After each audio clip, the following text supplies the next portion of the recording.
Alrighty, I posted it everywhere. I think we can get things going. Hi, Kitty Mango. Thank you for stopping by. Right. Actually, it might be a good idea to just do. Oh, never mind. Oh, hi, Snap. Thank you for stopping by as well. Again, this one's really important, and I just wanted to make sure that everybody gets there before I play the video. I have a video ready to go, so and I just want to make sure that everybody's here before we start because it kind of ties into what I'm talking about today. Um, Other than that, I wanted to say get the formalities out of the way. Um, I want to say thanks to Shin. He's one of my mods and he helps me out a lot. Again, we talk about mental health every now and then, so if you could follow him, that'd be great. Um, I forgot to ask how are you guys? How are you, Kitty, and how are you, Snap? So sorry. Now that I think about it, that was not rude, or it was rude to not ask. So, but how are you guys? So, and then I'd like to say thank you to Shrimpy. He's one of my mods. We talk about mental health every now and then, and but yeah, he's a good guy. So if you could follow him as well, that'd be great. And then if you could help out Jessica 200,000 zeros, I think 212 or whatever, by buying a gig or whatever, that supports her financially, um, and you know, she's a pretty good artist from what I remember. And if you could support Gina and them, she's a fantastic artist. She worked a lot on my stuff, and she's one of the uh, she did she com- uh, she's made one of the images that I have in the roll the subscriber video. Um so yeah, I hid recent or event list for right now. Um so I I think we might be ready to go. Um Hang on, I just want to check real quick to see uh if Shrimpy is here as well.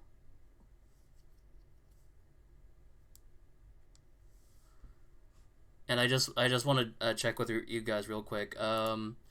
Is there any double sound for this? Just 5 seconds.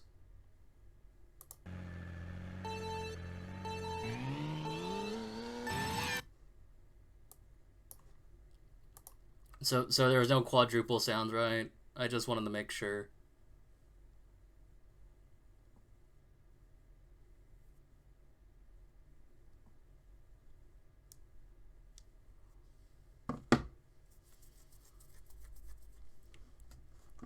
Or now that I think about it, I guess too, I should in general also mute my mic when we're gonna play the video, so it may not be possible to have the microphone on and show you what I want to talk about because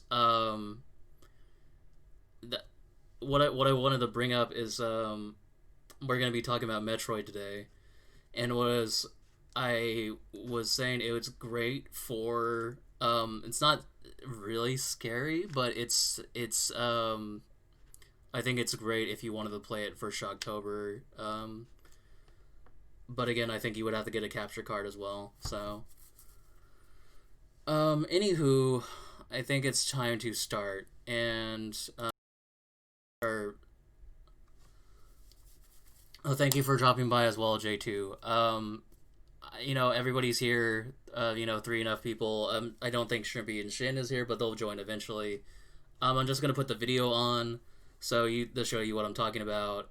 The third video is about Metroid. So I'll start it going.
Okay, sorry, I'm back. Thank you very much for watching that. But no, you're right, Kitty.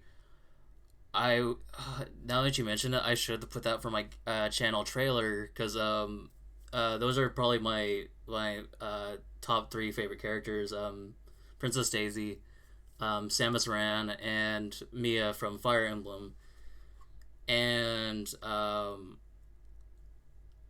like when talking about each of them, I can't exactly put into words like how special they are to me, but they just they're really special to me. But now that you mention it, I'll put that as my channel because I only put my emotes as my channel trailer. So yeah, I'm today we're gonna talk about Metroid, and the last game was a Fantasy Star, so that's another thing that's important to me. Um, so so right off the bat with Metroid 3 or with the third video Metroid, that horrific scream from the dragon Ridley is something that like stays with you. It's so horrifying, but yet you feel drawn to it, and I that's one of the like things I can say about Metroid. To start off, Metroid as a series has started out in 1986. Um, Samus Aran is the main character. A lot of people mistake Samus Aran and just call her Metroid, which it's fine. I don't get bent out of shape for that. There's a couple things I do get bent out of shape, but again, that's neither here or there. I don't have a super amazing story for when I played Metroid. It's like I don't have like Snap here. Snap's one of my best friends. I told the story. Oh, thank you very much, Shrimpy, for dropping by. It means a lot. So Snapple, if he's still here, I told the story when we when you introduced me to Elite Beat Agents, when I was talking about Elite Beat Agents and the Japanese series Os Tatake Windown, and um but I unfortunately I don't have like a story like that where it's like you taught me about it on the trip to the Museum of Tolerance or whatever, and I was like, man, Elite Beat Agents is dope. I'm like I need to find that game at all costs, and I eventually did, but then I lost my DS, so yeah. But I don't have a super amazing story. I asked see it. Oh my god. Thank you very much, Kitty. I don't know if it's because my phone's like bad or something, but like I never see those in chat, so I never understand what's going on with those. Um oh yeah, I completely forgot. Sorry, J2. How are you? Cuz I saw that you jumped in, but I don't know if you're still here. How are you as well, J2, if you're still here? Um but I asked CSN um, about because I at the time I was buying Star Fox Zero and I think Mario Tennis at the time. They get the requisite gold points on the Wii U shop channel, and they were saying like, oh, if you bought this much or if you had enough gold points, you could get Metroid Fusion. I'm good as well. J2, thank you for asking. I mean, I am talking about one of my favorite series, so but yeah, all pretty much almost all the Metroid games in the series is on Wii U. So if you wanted to like buy every game on, and even the bad ones or even the bad one on Wii U, you could do that because frankly, the only game that you couldn't buy on the Wii U is Metroid 2: Return to Samus. That was only a Game Boy game, and you can buy it on the 3DS shop channel, but that's about it. Um, but yeah, gosh, what was I gonna say? But yeah, I asked CSN because Metroid Fusion was on the like one of the deals through the Nintendo Club, and I was like, is Metroid Fusion good? And he said, yeah, it's a good game, and I tried it, and I was frustrated because I kept dying a lot, and but then as I kept playing and continuing playing the game, I was going like, dude, like this is like one of the best games ever, like or best series ever. I am so um I am so happy that I played them because they're like unfortunately for that boss battle that I showed you, it is kind of it was on the Game Boy Advance, but it was on the Wii U, and I think it's like the emulation has trouble handling all the things that are happening because you're shooting the charge beam and it's hitting Ridley, and then the screams are happening at the same time, and the music's going, and then just everything is just it goes a pot. But again, it's I think it's probably just because it's not a perfect emulation, so that's why everything has not significant problems, but problems enough to say, hey, maybe they could have fixed or worked on the port a little bit more. So, um, there's a lot of Metroid games. I think one of Nintendo's series that's unfortunately been neglected because it's a series that I consider a neglected Nintendo series once they don't have an entry on said system. Like Mario, Zelda, Pokemon. Well, Pokemon came later, but Mario and Zelda, they always have a release each system, no matter what. Like a meteor could crash on the Earth, and a new Mario and Zelda will come out. Um, Other than that, there wasn't a Metroid for N64, so they put Samus in Smash Brothers just to say, or just to um, uh, oh, and I feel completely rude as well. What are you doing, J2 as well? Because I mean I'm feel great talking about it, and like I was saying, I wanted to talk about this for a while, and since this is the 25th one, I wanted to make it special as well. So we're talking about a subject I really care about, and we go on from there. Um, but also um, gosh, what was I gonna say next? Oh, so yeah, this is the 25th one, so I wanted to make it special. I mean, I know I talked about.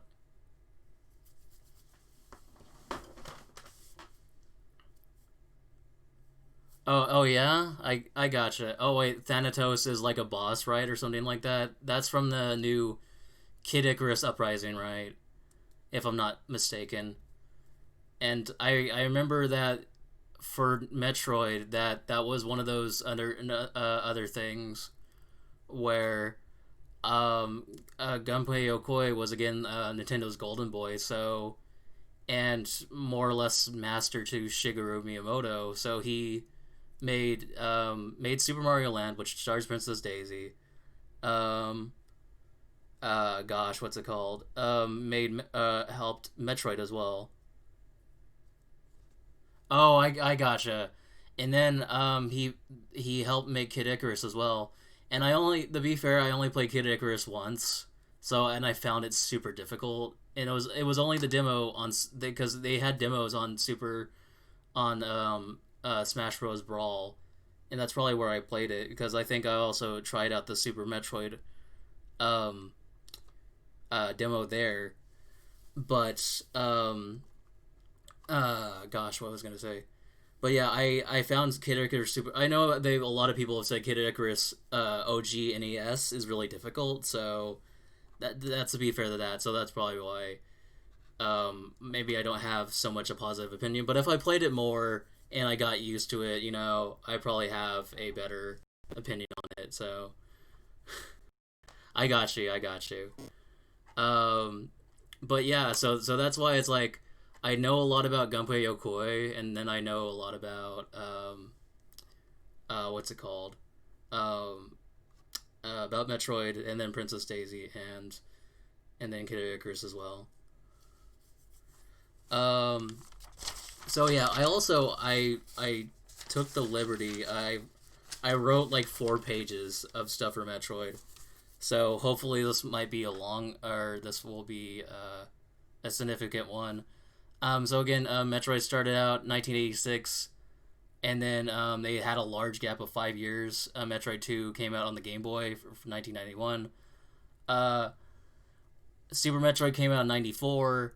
Um, and that's such a game changer because Metroid starting off, Samus could only shoot one way, horizontally, and that was same thing for her, like contemporaries like Mega Man and I would assume Kid Icarus as well, J2.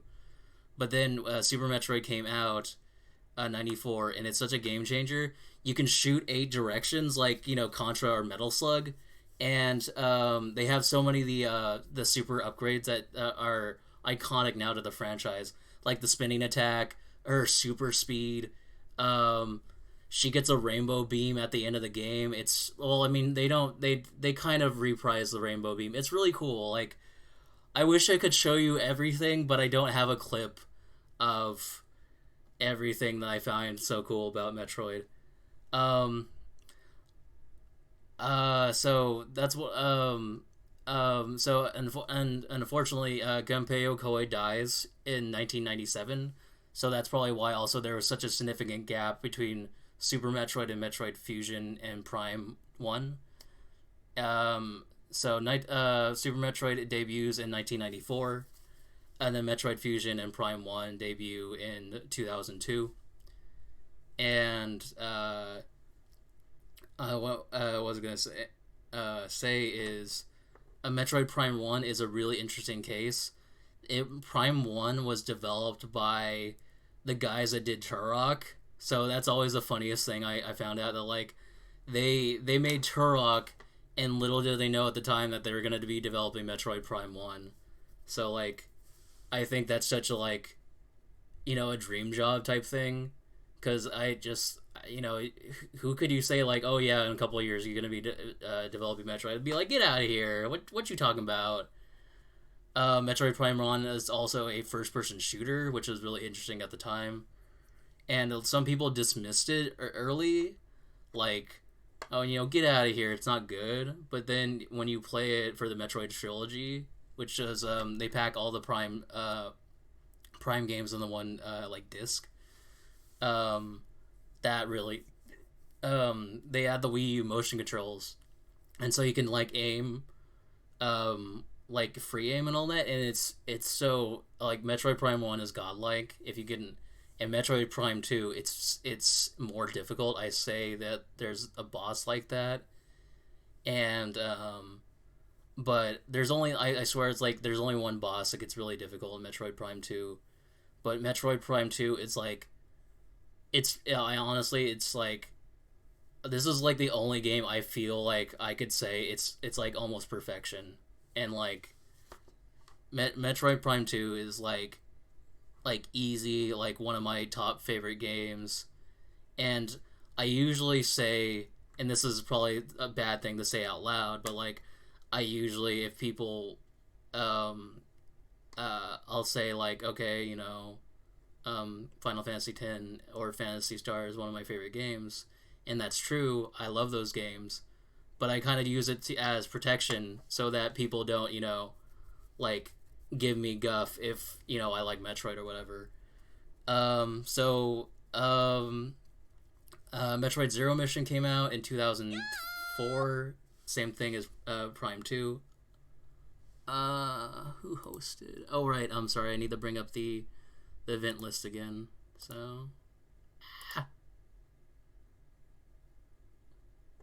Okay, thank you very much, Shin, for dropping by, and hosting as well. If it's auto host as well, that's fine. That's perfect. I appreciate that as well. Zero Mission is weird. It's like a reboot or version of Metroid 1. So they added so that she loses her suit and she has something called a Zero suit. It's that blue jumpsuit that like everybody knows about now, and what I kind of go is like, it's sexist, because you lose your arm cannon and you get this wimpy pistol that only and it only like stuns the space pirates you fight, and yeah, it's honestly probably the worst like section of a Metroid game ever, because it's like you lose the super empowering thing, the suit. And even though I would say, it's a thing about, oh, you're more than the suit. You don't need the suit. But at the same time, it's really good to have the suit. So, Yeah. Um. Anyway, my only other thing I was gonna say about the last Metroid game, I would say, um, is Metroid Prime 3. I never played that because I played it a little bit, and the funny thing is, ironically, it was my least favorite one, and but I didn't like it thematically because each Metroid game kind of posits that Samus Aran is like the greatest bounty hunter in the galaxy, right? And then Prime 3 Corruption, she like fights her fellow bounty hunter friends or whatever, and I don't like that painting Samus as like a bloodthirsty monster. I kind of stopped playing it because I'm going like I to be fair, I might like the character too much, but I don't like you know of super negative characterization like that. That's like it's like spoiler alert. It's like in Superman Man of Steel. I really dislike Superman. I'm one of those people that really dislike Superman. But even he should not kill people in Man of Steel. Like that's bad. Like that's such a value dissonance. It doesn't work. Like Superman being edgy does not work at all. And I feel like it's the same thing with Metroid Prime 3. If you take out the negative games of the series, I would say Metroid Prime 3 is probably the worst for me. So, um, there are a couple of notable things about Metroid before, or as we continue. Again, that dragon creature in there, he's Ridley. He's one of the main space pirates. He's usually there in every game. He's also like the most like stressful to fight because he's always so difficult, and he's super easy in Fusion. That's where the boss fight came from. But also, he even though he's the most easiest in that game, he's also the most notable because of that scream. That scream will haunt my nightmares, and it's so good. Um. But yeah. Metroid Fusion is definitely another like solid game. I don't know if I would go to say the same length as Metroid Prime 2 with how it's like it's godlike or goddess like. But Metroid Fusion is definitely up there in the you know what, to be fair, not the choose favorites, it's that one's goddess like as well. It's almost it's perfect. That's one of my negatives, I would say. Metroid, all Metroids is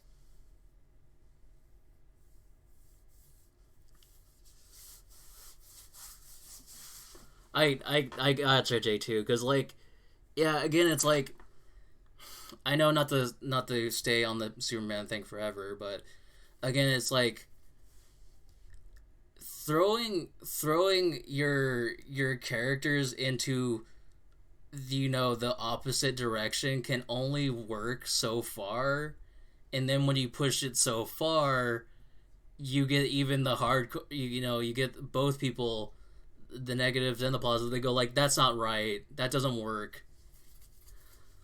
like like to if gosh, what's it called?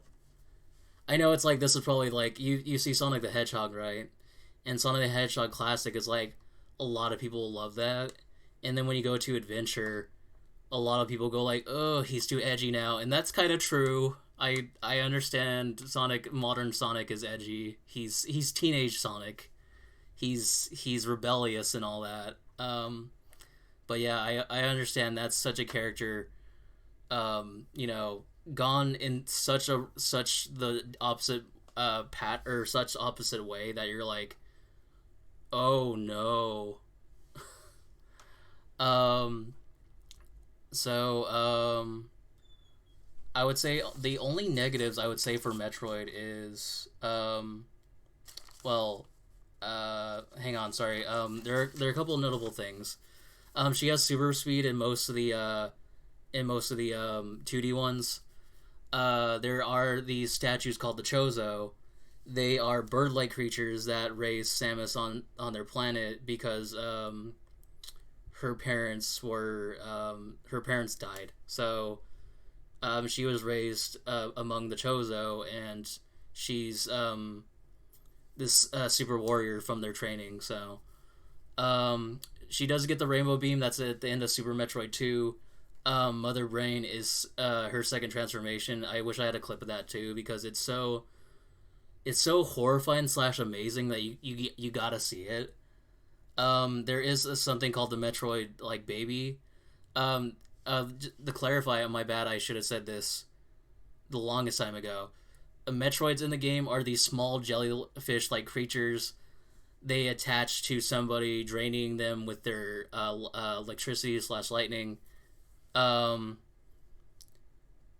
they're kind of similar to something else, and I think it's kind of funny that I am so deathly afraid of Alien, but I love Metroid so much, and I know a lot of people say Metroid has a lot of influences from Alien, like at least story beats. So, and I'm not gonna, be mad and swat it away and say, okay, that doesn't matter. But I'm so deathly afraid of anything Alien related.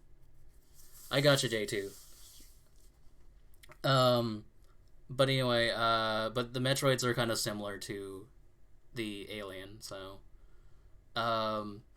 there are these native creatures in the game called Edacoons and Datoras. Edacoons look like these alien koalas. They're really cute and fluffy, and there's these Datoras. They're kind of like an alien or an extraterrestrial ostrich. So you'll see them in Super Metroid Infusion, and you'll save them, and what's great about that is Samus will narrate and say like, oh, I hope they're okay, they're not hostile towards me, and they're pretty nice to boot. So you can scan things in the first person shooter ones for Metroid Primes, so it's really cool. You'll find all the details about flora and fauna. You can see Samus's eyes every now and then, specifically in a cutscene for Fusion, and especially in Prime, if you have something explode close to you, the reflection of the light will show Samus's eyes in the reflection. So that's always an interesting thing, or like the little minor things. That's cool.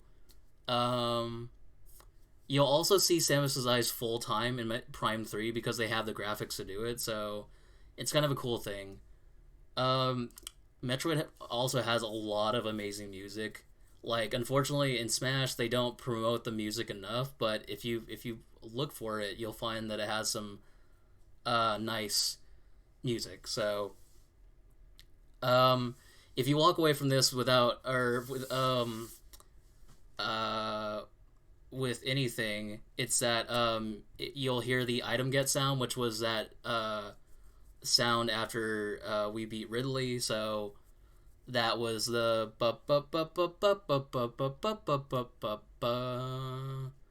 so that's super famous. And then the save point is one of my favorite sounds as well. It's when you load into the game, every time you hear like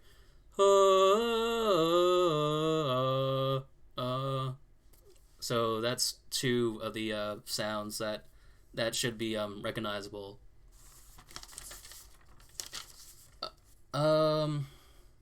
So besides Ridley, there's also Mother Brain. Mother Brain is just a giant brain in a jar. Mother Brain was significant enough to be a character in Captain N the Game Master, which was an awful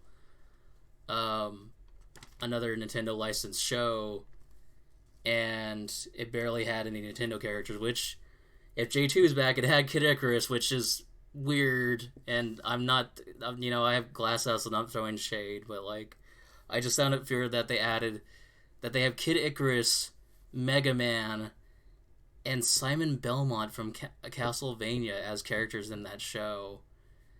And yeah, it's a weird thing. But Mother Brain in Super Metroid will turn into a horrific monster. If you ever get to see that, it's great. Um, so usually, Mother Brain, Ridley, and Kraid. Kraid's like this Godzilla-like creature, and then there's a couple others eventually. Their whole plan during each game is to cultivate Metroids so that they can. I don't know the other plan besides cultivate Metroids. That's usually the plan. They stop after that. It's kind of like a Saturday morning cartoon at that point. So, um, but yeah, their whole plan is the cultivate Metroids, and that's kind of it. Um, there are a lot of interesting things. That there's one other thing that I would say. Um, in specifically Metroid Fusion, the story is there are these things called X parasites, and the Metroids were the natural predators of that. So, that Ridley that we saw is called Neo Ridley. Since the game is about X parasites, I'm really was disappointed that it's not called Ridley X because of the X parasites. I feel like that would have been that would have been a perfect moment. That's a missed opportunity. In Metroid Prime 2, you have light and dark beams. You also, in other games, you in Prime 1, you have ice, fire, and electricity beams, so it's pretty cool. Um, in Metroid Prime 2, the light and dark beams are just kind of called that. And then when you shoot both of them, it's another unlockable beam called the Annihilator beam. I always sounded like that was too extreme, so I thought, if it was just called Antimatter beam, because it's both light and dark, that would have been a better name. If you heard of switching gears again, if you heard of the game Marvel Ultimate Alliance, Samus and Link could have been part of that game, but unfortunately, and I don't want to jinx myself, but Nintendo wouldn't go through with it because they saw that their characters were created on the PS2 platform, so PS2 hardware. So they were like, no, that's not happening. They still ported the Marvel Ultimate Alliance to the Wii, but Samus and Link were not in the game, unfortunately. If you find videos of it, Samus was pretty close to being complete, so it's really like, that's really like, a hard pill to swallow. Like, I'm sad that they didn't go through with it, didn't allow Samus and Link to be part of Marvel Ultimate Alliance. Um, One other thing is I kind of wish they made Metroid comics in the West. They have them in manga and all that. But unfortunately they never went on beyond that. So again, it's like the only like Western comics that I know about for video games are Sonic and Mega Man, and those are made by Archie. And I don't know if they're good or not. I've been on the fence about reading them every now and then. So um but yeah, so same thing as like I said earlier, I just like Prime 3 because I feel like it's a huge portrayal of values. The only other thing I dislike in Metroid games is that they're timed. So they're not timed as that if you reach a certain point you lose. The timer is only there for clear conditions, and that's my last point, which I get upset about, and I've seen before, and I feel bad because the time limit is tied to the clear screen's ending. There's already an ending in the game, like especially like okay, if you beat Ridley right there. I mean, this is just an example. That's not the ending of the game, but they would have ending already where you escape the space station. But the clear screen is an additional ending that Samus removes her suit and has they give her skimpy clothing, so yeah, these clear screens are really redundant and sexist. So in in all honesty, I think, no other Nintendo character has this happen to them. So I get really upset about it. So like, and I feel like, and I know it's like I know I'm probably not the only one that says this. I know it's like there are academics that say things like this, but again, it's like if that were the change, unfortunately, or if I mean not unfortunately, but if that were the change, if you really want it to change, you not just have to change the culture over Nintendo, but also in Japan, but also you have to have more female employees be part of the workforce. So if there's more female employees, then they can actively, and positively change, the workforce for the good. So that's my last thing that I could say. So to just kind of put those negative things out there, this is the last thing I will say. Here are super great things that if you ever see a Metroid highlight reel, again, Ridley's fight in Fusion is great for that scream. It's so horrifying, like it's worth it to fight him. He's super easy in that game, but again, it's so worth it. Um, Again, another great thing is Samus's concern for the Edakuns and Dachoras in Fusion. Um, Similar to, since you have a light and dark beam in Metroid Prime 2, you also have light and dark suits. The light suit looks really cool if you can ever find that. Um, Metroid Prime 1's boss fight, it's really intense. It's really like, it's kind of stressful, but like, it's so cool and intense. The third dungeon in Prime 2, that's really cool if you can find that. It's like a techno city. Um, the grapple beam in the Prime series is really cool too. They put it in Super Metroid first, and it's really goofy, but you swing from side to side. you swing you swing from like hook points on the ceiling, and they're and it creates like such a good portion of the game.